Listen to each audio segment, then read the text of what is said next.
All right. Well, Patricia, thank you so much for joining us today. Really appreciate you coming and speaking with us. And, as some of our listeners know, NCP takes a very holistic approach to wealth management, and family dynamics that we're going to talk about today is just one of our three pillars. Like we've said before, if family dynamics goes wrong, nothing else matters. And because this is such an important topic and specialized area, we work with, the subject matter experts. And that is why I'm so delighted to introduce you to our very special guest today, Patricia Saputo. Again, thank you. Patricia comes from a very well-known family enterprise that has been operating in Canada for decades now. And she went on to run her immediate family's investment holding company and single family office. And wanting to share that experience with the challenges that come with it, she founded Chrysalia to work with and support enterprising families. So nice of you to join us today, Patricia. Thank you. You have more letters after your name than the alphabet. And I'm wondering if you can tell us a little bit about your journey. Thank you, Ovi, and thank you for inviting me to speak to you today about something that I'm very, very passionate about. And I always like to start talking about my journey by starting off with my family's culture. Yeah, my family immigrated from Italy in the 1950s, from Sicily in the 1950s, and the culture is very paternalistic. I knew that and this is also going back to my father being the eldest son, not the eldest child, immigrating first with my father from Sicily to Canada. So I knew from a young age that I would not play a major role in the family's business because we are 21 first cousins. There are 17 females and 4 males. Goodness. And being one of 5 sisters, my parents believed that we would not be at the head of the company one day, but one of the 4 male cousins would be. And why they instilled in us that education goes a long way, and it allows us not to have to rely on others, but to rely on ourselves. So that's why I became a tax accountant and worked at Deloitte. And I should note that I did not become a lawyer because I could not accept my acceptance at the University of Ottawa in law, because my father would not allow any daughter of his to sleep outside of the house before they were married. So this is where I say our culture and its roots run deep. And when Saputo went public in 1997 and I was asked to be on the board of directors, I accepted that position because I did leave Deloitte then because of a conflict of interest. I could not work for a company that audited the firm that I was on the board. So that's when I left Deloitte. Yeah. And I guess I started that single family office way before the word family office even existed, but I pioneered in this space.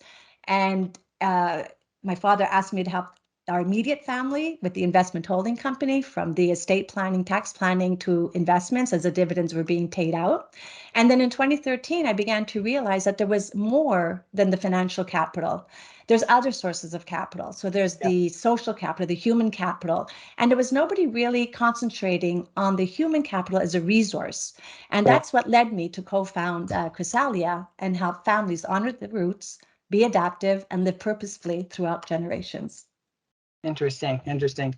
No, I recently saw and listened to an interview by Scott Reed of CTV on his podcast, and he pointed out that family enterprises are unique, that they require careful and very delicate management.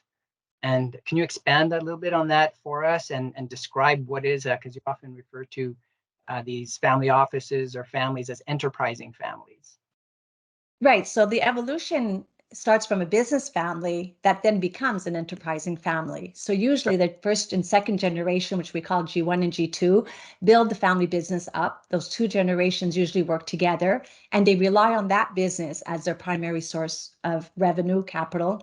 Yeah. By the time the 3rd generation comes along, not everybody is so inclined to work in the family business, and they start to look elsewhere, whether for other work opportunities, or they become professionals in whatever field, or they become entrepreneurial in their own right. And this is when the family then becomes an enterprising family, because not everyone is relying on the one business as their sole source of employment or revenue, but they look out for different sources. Yeah. So, you mentioned that you had a big family, a lot of cousins and so on. What are some of the challenges that you faced as an enterprising family, and how did you succeed in resolving them with your siblings and your parents? Well, there's many challenges enterprising family space, but I will start with the one that I think is at the core, and it's starting with understanding the different hats that we wear and the rooms that we wear them in. So for example, for example, wear my family hat. I'm an owner because I already have shares of our families, not only, and when I talk about my family business, I talk about the investment holding company. I don't even talk about Saputo Inc. at this point. So we're looking at it at my immediate family, that becomes our business. So I have the CEO hat of the family office. I have the director's hat. I have an owner's hat and a family hat. And each of these hats are worn at different places. There's the one that I wear in the business, at the board of directors, at the family table, at the family, or in the family room, the owner's council. And then when I speak about certain things, am I speaking as a daughter, as a sister, or am I speaking as a CEO or as a professional, or am I speaking as a board member? And if the family members don't quite understand in what way that I'm coming in saying what I have to say, it gets misconstrued or interpreted differently. And then the conversations then go a different direction. So as everybody starts to understand with what hat you're speaking, and are you speaking it in the right room, then things start to become clear. And I kind of drive this point by explaining it in a story. I call it the father-son story. So it's a story about a father and his son. Father owns a business, son's working at the business, and one day the father invites the son to come to the family, so for the home, invites him into his home office and tells his son, I hear that the department you're working at is not very happy with the work that you're doing. They don't want you to be working with them. The employees cannot get their work advanced because you're not doing the right thing. So I'm sorry to have to inform you, but your department is firing you from your work. So the father gets up, goes around the desk, takes his son by the shoulders, guides him into the kitchen, and pours him a glass of water and says, "Son, I hear you got fired today. How, as your father, can I help you, my son, in seeing what is best for you in the future?" So it's really illustrating the employer-employee relationship between family members in the office, and then the father-son relationship as he takes him into the kitchen. And the distinctions are quite powerful, especially in a family business setting. Yeah, it must be hard to get them to understand that. And like every family, every enterprising family will face legacy and intergenerational issues, as you point out. And so what can families do to better prepare for those transition and make it smoother so that their enterprise and their wealth, because obviously it impacts their wealth, that continue to grow for the next generation? Well, we know that transitions in anybody's life, whether it's in a business or in a person's life, are the most difficult times. If it's not done properly and if it's not planned, it does become a disaster. Let's talk about the lobster. Did you know that a lobster has an enzyme that's not found in humans that can make a lobster last forever? But obviously, because we love to eat them and they get fished out, their life is shortened, or they become most vulnerable at the time that they become too big for the shell and they have to shed their shell. And before they grow into their new one, their transition stage, their vulnerability is, can they hide behind that rock and not be found by other fish? Or will they survive? If they survive that transition, they become bigger and stronger. So for enterprising families, why leave it to chance?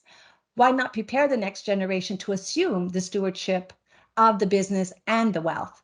So for the business, we have to ensure that there's meritocracy of job titles and that you don't just give a family member the job just because they're a family member, and delegate some authority to the board, have outside board members on your board, so that sometimes by having the board make decisions on behalf of the family, it avoids certain family conflicts.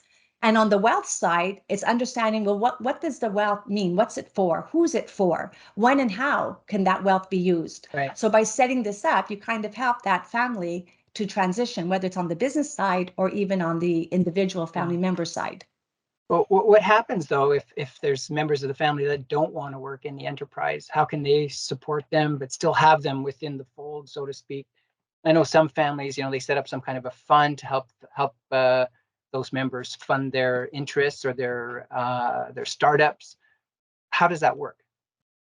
Well, there's many different ways. I mean, people do it whether they have it as a family bank or they find ways of finding what role can a family member play. So helping them find their journey, to find their passion, to allow them to make the choices so that they can live their best life.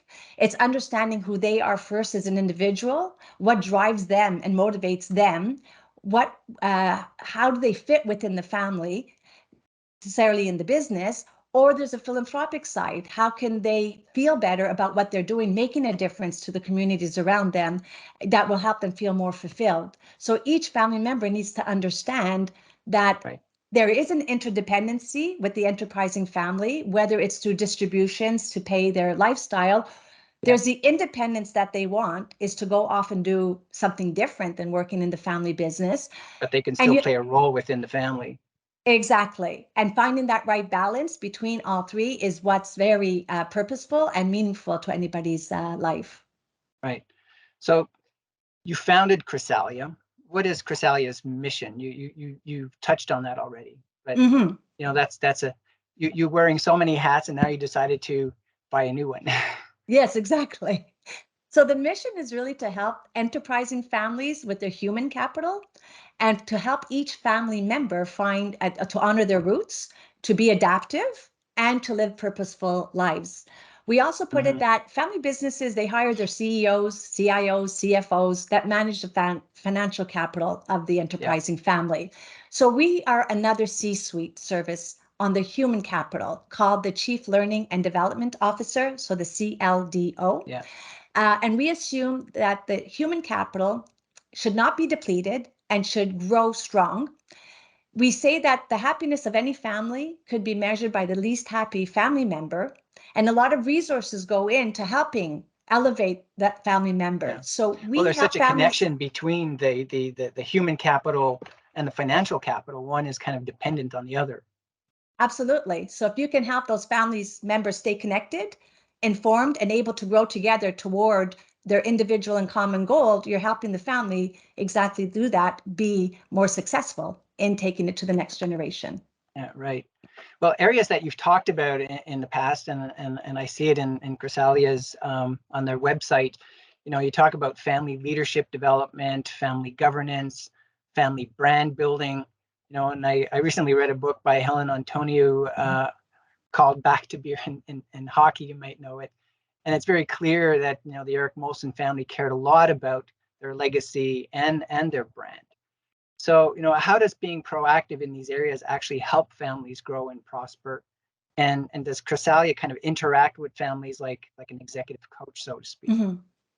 Well, a family's legacy is very personal to a family. Some prefer to keep the golden goose and live off its golden eggs forever. And there's other families actually that prefer to feast on the golden goose and then have every family member figure out individually what they want to do. There's no right or wrong answer, and it is very particular to a family to decide or that it's decided for them. So Chrysalia then helps a family define what their desired future is so that everybody can play a role in what it means for them as a person, what it means for the family, and what it means for the community around them.